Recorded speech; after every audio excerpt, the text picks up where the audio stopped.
Hello everyone, welcome to Krishna coaching centre class 11 sociology. और इसमें part 7 और 8 के कुछ ऑडियो में प्रॉब्लम हो गई थी, तो उसको दोबारा से देख लेते हैं। So here we are talking about कि हम सोसाइटी में स्टैंडर्डाइजेशन कैसे लाएंगे, यानी कि कैसे हम समाज में सब लोगों को एक जैसा दर्जा देंगे। तो उसके लिए बेस्ट चीज़ है स्कूल्स, क्योंकि स्कूल्स क्या है, स्कूल्स में ये बच्चों की यूनिफॉर्म एक जैसी होगी, उनको सेम तरीके की शिक्षा दी जाएगी। ऐसा नहीं है कि किसी को कोई टीचर पढ़ा रहा है, किसी को कोई टीचर पढ़ा रहा है, आपको टीचर्स भी बराबर दिए जाएंगे। सर एमिले दुर्कheim के विचार में अगर हम देखें तो वो बोलते हैं कि no society can survive without a common base and a certain number of ideas, sentiment and practices. तो बोलते हैं कि जो एक सोसाइटी है वो कभी भी कुछ पर्टिकुलर आइडियाज, कुछ पर्टिकुलर सेंटिमेंट्स के बिना नहीं रह सकती है। अब लेकिन उसके अंदर जो भी सारी अच्छी बातें हैं वो थ्रू एजुकेशन हमें बच्चों में इनडिस्क्रिमिनेटली ट्रांसफर करनी चाहिए, यानी कि हमें ये सब कुछ बच्चों के पास पहुंचाना चाहिए, बच्चों को इस चीज़ के बारे में जानकारी देनी चाहिए। सो एजुकेशन बच्चों को प्रिपेयर करेगा किसी भी स्पेशल ऑक्यूपेशन के लिए और इनेबल करेगा किसी भी चाइल्ड को कि वो इंटरनलाइज कर सके जो सोसाइटी की कोर वैल्यूज़ हैं अपने साथ, यानी कि जो भी टोटल वैल्यूज़ हैं उसको बच्चा अपने में इनकलकेट, अपने अंदर उसको समा पाएगा। अब जो फंक्शनलिस्ट सोशियोलॉजिस्ट हैं वो क्या बोलते हैं कि they speak in terms of general social needs and social norms. Functionalist क्या बोलते हैं कि एजुकेशन जो है वो मेंटेन करता है और रिन्यू करता है सोशल स्ट्रक्चर को, और उसके अलावा डेवलप करता है कुछ कल्चर को।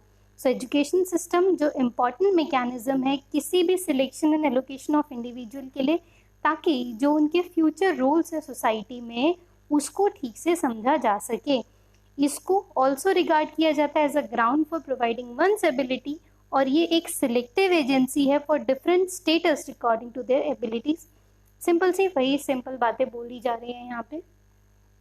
सो फॉर द सोशियोलॉजिस्ट जो परसीव करते हैं society as unequally differentiated, so education function करेगा as a main stratifying agent.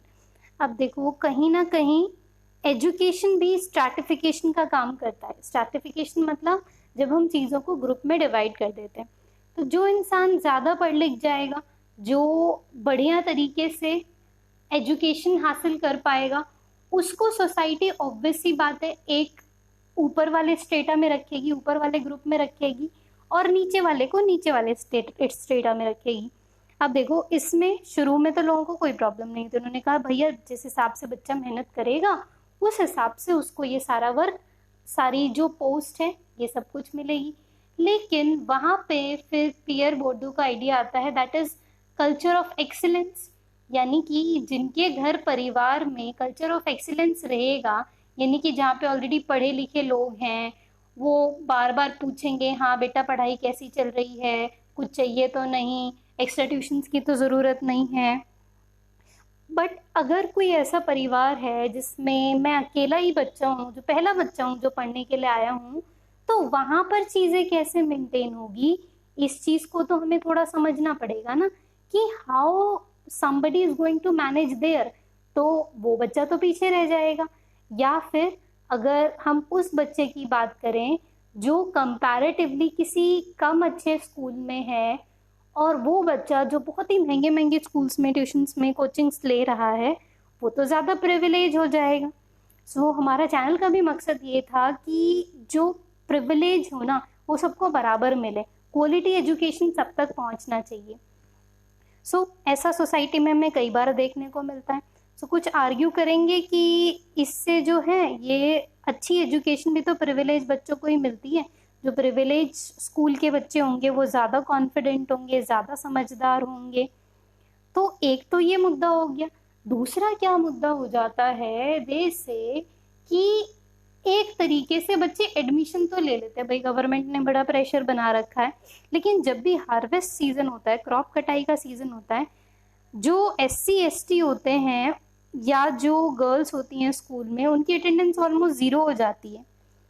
यानी कि उस समय लड़कियां घर का काम देख रही होती हैं। गर्ल्स के साथ तो मेजरली ये दिक्कत है कि उनका एडमिशन तो करा दिया जाता है, बट उनको वो माहौल बहुत कम दिया जाता है जिसमें वो बहुत अच्छे से पढ़ाई कर सकें। तो उनको घर का काम करने के लिए कई बार स्कूल्स जो हैं वो छोड़ने पड़ते हैं। सो ये सारी चीज़ें यहाँ दे रखी कि एक 10 ईयर ओल्ड गर्ल जो काऊ का डंग को उसको डंग केक बना के बेच रही है, तो आप क्या सोचोगे इन सब चीज़ों के बारे में देख के? इसमें ये देखिए छोटी सी बच्ची काम कर रही है। सो ये सारे सोशल फैक्टर्स थे, स्टेटस थे जो हमने इस चैप्टर में देखे। So this was all about this chapter. So thank you so much. I will meet you all in my next video. Thank you.